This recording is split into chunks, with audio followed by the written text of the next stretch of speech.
Kung siguro po how would you describe itong mga ginagawa ni VP Sara? Because she's not attending your hearing, pero pumunta siya nung nagpunta po si PRRD dito. Pumunta rin po siya ngayon dahil nandito si Attorney Lopez, but hindi po siya pumupunta sa hearing nyo. So if you were to describe yung ginagawa po ni VP Sara ngayon, ano pong matatawag nyo dito, sir? Lack of respect in the institution. Nakikita naman po natin no, na parang kung kailan lang niya gusto, kung ano lang ang gusto niya, yun lang ang gagawin niya.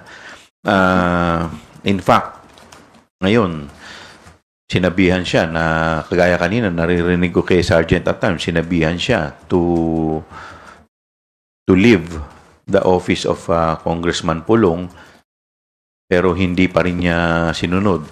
So, parang sa akin lang, no, na kasi tayo, official tayo eh. Dapat careful tayo sa ating mga aksyon.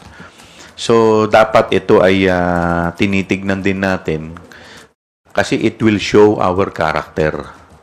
Nagre-reflect yung character natin sa ating mga aksyon.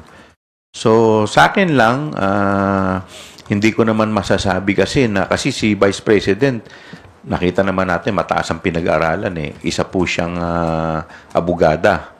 So sana yung respeto sa mga tao, lalo na sa mga mas maliliit sa kanya, sana ibigay din po niya.